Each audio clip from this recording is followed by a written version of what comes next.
All right, thank you for staying with us. It's time for us to go on to the next part of the show. Cosmos Chukwuemeka, I told you, is here, and of course, Yemi Adebayo has joined us. Once again, this Tuesday night edition of Sports Night is a very sober one. The world of football is in mourning, and we told you the reason why. So we're expecting you to talk to us about it, but let me get Yemi Adebayo in very quickly. Yemi, thank you for joining us on the show. It's been a very, very sober day. One of those days when you realize that football is not the most important thing in the world. Yeah. I mean, this is one of those days, or sports generally, that there's a lot to life than just the sports. And really, if you want to get popular, you want to get popular for a lot other reasons, not this way. Because of what happened to Chapecoense, I had to go and read about them, read their prowess in the Copa Sudamericana, and how those guys celebrated getting into the final, the dance moves, the joy, and all this. I mean, none of those guys knew that it was probably going to be their last involvement in the competition. It's really sad. It cuts across. It's something that leaves a bitter taste in your mouth. And like you said, it shows us that there are a lot more important things in life. And when things like this happen, I think it makes you appreciate God more.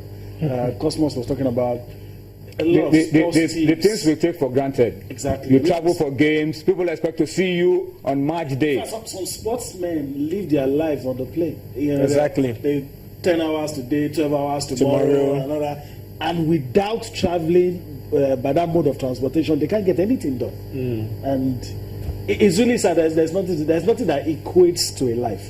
There's nothing. And you have 76 lives lost. 22 of them sports journalists. No way back. They're gone forever. I mean, I can't start to imagine what their families will be feeling right now. Some of them probably told their kids, I'm going to get this for you, I'm going to get that for you, I'm going to do this. These guys had plans.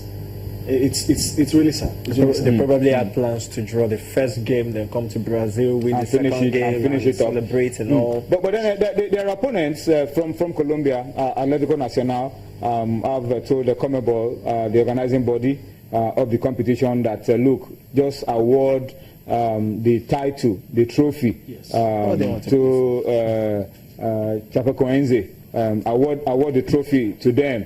That's going to be a first, really. It's never happened before. But considering the circumstances surrounding all of these things, Cosmos, there's a faint possibility that we could try that out. The Brazilian Football Federation have also said that clubs should come to loan out players.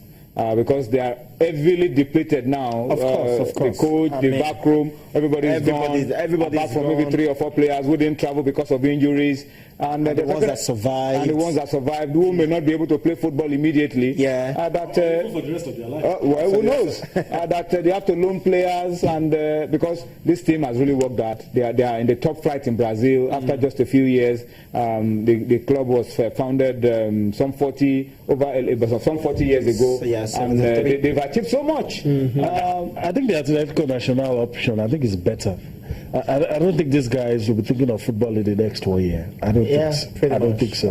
It's just best to award them honorary awards. Since the opponents have said, look, because of what happened, we're ready to give it away. We plan to have this. We plan to win it on the field. But it's not happening. Force majeure. So I'll give it to the opponents. I don't know. I'm speechless right now. I mean, I'm just trying to quantify the amount of loss. The weight is heavy.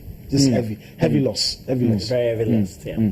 All right. So what we expect you to talk to us tonight. It's as I said, a very sober night for football. But guys, it's days like this. It's very, very difficult to just try to go on as if nothing has happened and just talk football.